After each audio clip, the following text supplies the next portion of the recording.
Seorang gadis mungil sedang mencuri tisu manusia. Tiba-tiba dia menyadari, seorang anak laki-laki manusia sedang menatapnya dengan lembut. Gadis itu merasa malu, dan segera bersembunyi di balik tisu. Saat hendak pergi, gula batu yang susah payah dicurinya jatuh ke lantai. Wajah gadis itu dipenuhi kekecewaan. Namun, anak laki-laki itu lebih dulu berbicara. Tidak apa-apa, jangan takut. Aku melihatmu di halaman siang tadi.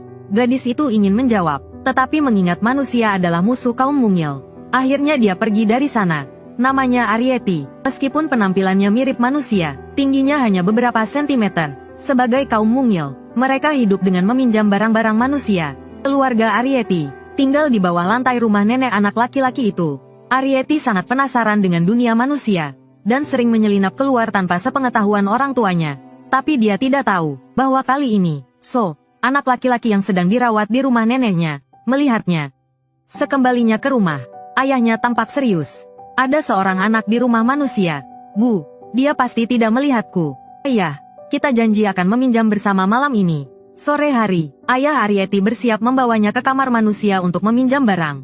Ibunya berpesan bahwa mereka membutuhkan gula dan tisu. Setelah berjanji pada ibunya, ayah dan anak itu melewati jembatan paku, merayap melalui celah di dinding, dan sampai di dapur rumah nenek So.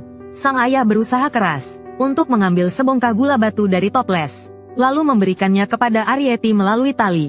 Dia dengan hati-hati memasukkannya ke dalam ransel, dan bersiap untuk mengambil tisu. Di tengah jalan, Arieti menemukan sebuah jarum pentul, dan dengan hati-hati bertanya pada ayahnya, "Ayah, lihat, bisakah aku mengambil ini?"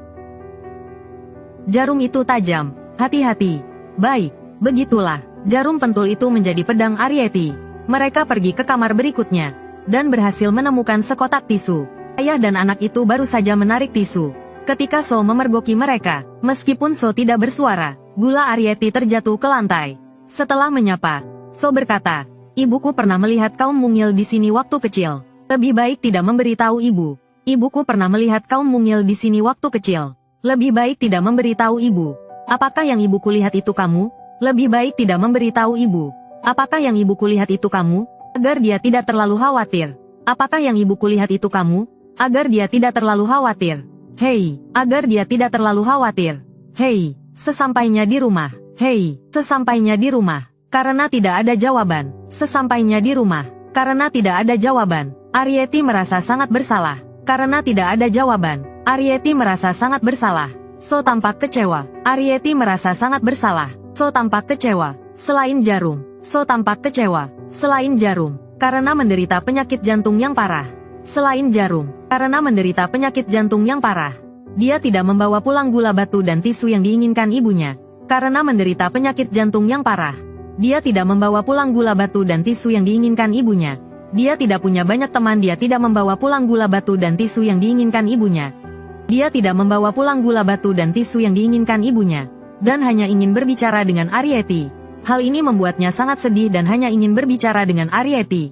Dan hanya ingin berbicara dengan Arieti. Dan tidak bisa tidur semalaman. Dan hanya ingin berbicara dengan Arieti. Dan tidak bisa tidur semalaman. Arieti berjalan pulang dengan lesu dan tidak bisa tidur semalaman. Arieti berjalan pulang dengan lesu. Keesokan harinya, Arieti berjalan pulang dengan lesu. Arieti berjalan pulang dengan lesu. Arieti dengan cemas pergi ke saluran pembuangan, dan meminta maaf kepada ayahnya dengan sungguh-sungguh. Arieti dengan cemas pergi ke saluran pembuangan. Arieti dengan cemas pergi ke saluran pembuangan. "Ayah, maafkan aku." Arieti dengan cemas pergi ke saluran pembuangan. "Ayah, maafkan aku." Dia ingin mengambil gula batu itu kembali. "Ayah, maafkan aku." "Ayah, maafkan aku." Untuk membuktikan kepada orang tuanya bahwa dia bisa mandiri. "Ayah, maafkan aku." Untuk membuktikan kepada orang tuanya bahwa dia bisa mandiri. Siang tadi di halaman, Aku terlihat oleh anak itu. Untuk membuktikan kepada orang tuanya bahwa dia bisa mandiri. Siang tadi di halaman, Aku terlihat oleh anak itu. Tapi dia tidak tahu apakah anak laki-laki itu berniat jahat. Siang tadi di halaman, Aku terlihat oleh anak itu. Tapi dia tidak tahu apakah anak laki-laki itu berniat jahat. Ayahnya tidak menyalahkan Arieti. Tapi dia tidak tahu apakah anak laki-laki itu berniat jahat. Ayahnya tidak menyalahkan Arieti. Tiba-tiba, ayahnya tidak menyalahkan Arieti. Tiba-tiba, sesosok manusia muncul di ventilasi, dan meletakkan gula batu dan secarik kertas di sana. Setelah itu, Dia pergi. Arieti bergegas untuk melihatnya. Ternyata itu So, anak laki-laki yang berbicara dengannya tadi malam. Dia berbicara dengan lembut kepada kucing. Tapi punggungnya terlihat sangat kesepian. Entah kenapa, Arieti merasa sedikit sakit hati. Dia mengambil gula batu itu. Tetapi akhirnya tidak berani membuka kertas itu. Dia meletakkan gula batu itu kembali ke tempatnya. Karena dia tahu jika dia benar-benar mengambilnya, itu sama saja dengan membuktikan kepada manusia bahwa kaum borrower benar-benar ada. Sesampainya di rumah, Arieti menceritakan kejadian itu kepada orang tuanya. Ingat, jangan pernah mengambilnya. Itu jebakan. Itu pasti jebakan untuk menangkap kita. Sepertinya kita tidak bisa meminjam barang untuk sementara waktu. Ibunya sangat khawatir. Dia hidup dengan nyaman di sini. Tapi jika manusia menemukan tempat tinggal mereka, mereka harus pindah lagi. Kata-kata orang tuanya membuat Arieti semakin merasa bersalah. Dia bertekad untuk melakukan sesuatu. Sehari kemudian, dia kembali ke ventilasi itu. Gula batu itu hampir habis dimakan semut. Arieti mengusir semut dan mengambil gula batu itu. Rasa penasaran membuatnya membuka kertas itu. Tertulis di sana, ini barang yang kau lupa bawa. Kebaikan So tidak membuat Arieti merasa tersentuh. Sesampainya di rumah, dia menyiapkan perlengkapannya untuk mengembalikan gula batu itu. Arieti keluar rumah dengan hati-hati dan memanjat atap menuju jendela kamar So. Lalu dia melemparkan sisa gula batu itu ke dalam. Saat dia hendak berbalik pergi, So memanggilnya. Tunggu, jangan pergi. Kuharap kau tidak mengganggu kami lagi. Aku hanya ingin berbicara denganmu. Manusia berbahaya. Jika kami ditemukan, kami harus pindah. Itu yang dikatakan orang tuaku. So iri pada Arieti karena dia masih punya keluarga. Dia memberitahu Arieti bahwa orang tuanya telah lama bercerai. Ibunya juga tinggal di luar negeri karena pekerjaan. Karena dia menderita penyakit jantung yang parah, dia tidak boleh melakukan aktivitas berat. Namaku So. Siapa namamu? Namaku Arieti. Nama yang indah. Pengalaman Xiao Xiang membuat Ali sedikit bersimpati. Xiao Xiang meminta untuk melihat Aci. Ali berpikir sejenak dan hendak menemuinya. Tetapi seekor gagak tiba-tiba terbang menghampiri. Gagak itu terus mengepakkan sayapnya. Dan hampir saja membuat Ali terlempar keluar. Xiao Xiang segera berdiri dan mencoba mengusir gagak itu. Namun, gagak itu malah tersangkut di jendela. Dan terus mengepakkan sayapnya. Karena tidak ada pilihan lain. Xiao Xiang dengan hati-hati melindungi Ali di tangannya. Suara keras itu menarik perhatian pengasuh. Khawatir ketahuan, Xiao Xiang segera menyembunyikan Ali di belakangnya. Pengasuh terus memukul gagak itu dengan sandal. Dan akhirnya berhasil mengusirnya. Tuan muda, apa kau terluka? Untuk berjaga-jaga. Bagaimana kalau minum obat jantung? Terima kasih, Bibi Chun. Aku baik-baik saja. Setelah pengasuh pergi, Xiao Xiang membuka tangannya, dan menyadari Ali telah menghilang. Dia sangat kecewa. Dia telah melewatkan kesempatan untuk bertemu Ali. Tapi dia tidak tahu bahwa Ali juga merasa sangat menyesal. Dalam perjalanan pulang, ayah Ali mengetahui bahwa dia telah menyelinap keluar. Sudah kubilang jangan pergi. Maaf, aku tadinya ingin mengurusnya sendiri. Tapi aku tidak terlihat oleh siapapun. Ayahnya berkata tidak apa-apa. Tetapi setelah sampai di rumah, dia memberitahu istrinya bahwa mereka harus mencari tempat baru untuk pindah. Tempat ini sudah tidak aman lagi. Istrinya sangat berat hati meninggalkan tempat ini. Tetapi sekarang mereka tidak punya pilihan lain. Ali berbaring di tempat tidur, memegang secarik kertas sambil termenung. Sore harinya, Nenek Xiao Xiang sangat khawatir dengan kondisi kesehatannya. Dia berpesan kepada pengasuh untuk mengusir burung gagak atau tikus di sekitar rumah. Karena Xiao Xiang akan menjalani operasi jantung minggu depan. Jika dia terkejut oleh hewan-hewan itu, akibatnya bisa fatal. Namun, Xiao Xiang mengatakan bahwa hewan-hewan kecil itu sebenarnya cukup lucu. Kebaikan Xiao Xiang mengingatkan neneknya pada putrinya. Neneknya memberitahu Xiao Xiang bahwa ibunya juga suka berbagai macam boneka kecil ketika masih kecil. Dan selalu bercerita tentang melihat orang-orang kecil. Dan leluhur keluarga mereka memang memiliki legenda tentang orang-orang kecil. Karena itu, mereka bahkan membuatkan sebuah rumah kecil. Dengan harapan suatu hari nanti bisa memberikannya kepada mereka dan melihat wujud asli mereka. Sambil berkata demikian, neneknya membawa Xiao Xiang ke rumah kecil itu. Di dalamnya, semuanya lengkap. Peralatan rumah tangga tersedia. Tidak hanya ruang tamu, tetapi juga ruang belajar dan kamar mandi. Semuanya dibuat dengan sangat teliti. Terutama dapur ini, oven mini di dalamnya, juga bisa berfungsi normal. Mungkin di rumah ini, sudah tidak ada orang-orang kecil yang tersisa. Keesokan harinya, Xiao Xiang mengirimkan sekuntum bunga dan sebuah catatan. Ia berbaring di rumput menunggu Ariet muncul. Namun hingga matahari terbenam dan hujan turun, Ariet tak kunjung datang. Sementara itu, ayah Ariet, saat mencari tempat tinggal baru, tanpa sengaja terkilir kakinya, ia diselamatkan oleh Spiller, yang juga seorang manusia kecil. Spiller selalu hidup di alam liar dengan berburu. Mengetahui ada manusia kecil lain selain keluarganya yang masih hidup, ibu Ariet sangat senang. Setelah berbasa-basi, Ariet mengantar Spiller pergi, melihatnya terbang dengan para layang di langit. Wajah Ariet dipenuhi kerinduan akan kebebasan. Ibu dan Ariet menjahit tas besar untuk digunakan saat pindah. Matanya penuh dengan kesedihan. Ia telah tinggal di sana sangat lama. Ia ingin membawa semua barangnya. Ariet menemui ayahnya berharap bisa tinggal di sana. Namun ayahnya berkata, karena tempat ini telah ditemukan manusia, kita harus pindah. Tapi aku rasa tidak semua manusia berbahaya. Bagaimanapun, kita harus mengutamakan keselamatan. Ayah. Kamar mulai bergetar hebat. Barang-barang di dalam rumah berjatuhan. Lalu, atap rumah terangkat. Ibu berteriak ketakutan. Saat itu, sepasang tangan besar masuk, dan memindahkan barang-barang di dapur satu persatu. Kemudian, seluruh dapur diangkat. Sebelum ibu sempat bereaksi, sebuah dapur baru diletakkan di sana. Peralatan dapur yang baru berkilauan, membuat ibu pingsan ketakutan. Tangan besar itu meletakkan sofa di belakangnya, lalu menutup atap dan pergi. Homili, ini dapur impianku. Ternyata semua itu perbuatan Xiao Xiang. Ia ingin keluarga Ariet hidup lebih baik. Maka, ia memberikan dapur dari rumah kecilnya kepada mereka. Tapi ia tidak tahu, saat naik ke atas, pengasuh secara tidak sengaja menemukan cangkir kecilnya yang tertinggal. Hal ini membuatnya curiga. Perbuatan Xiao Xiang tidak membuat Ariet senang, malah membuat ayah Ariet menyadari bahaya akan datang.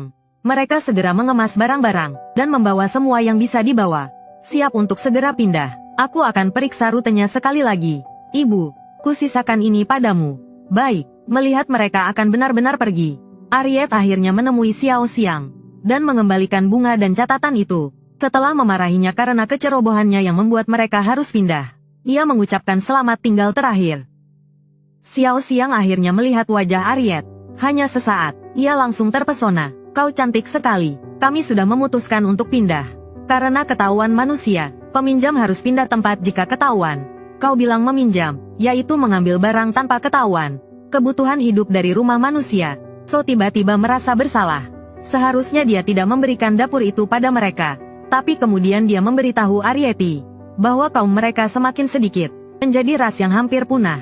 Berapa lama lagi cara hidup mereka bisa bertahan? Kami selalu berjuang untuk hidup. Kami mati-matian bertahan hidup. Hanya saja kalian tidak tahu, kaum kami tidak akan mudah punah. Maaf, kau benar. Sebenarnya, orang yang akan mati adalah aku. Arieti baru tahu bahwa So akan menjalani operasi jantung lusa. Operasi ini sangat berbahaya. Mungkin dia akan mati di meja operasi. Dia sudah menyerah untuk hidup. Dia ingin melindungi Arieti selama dia masih hidup.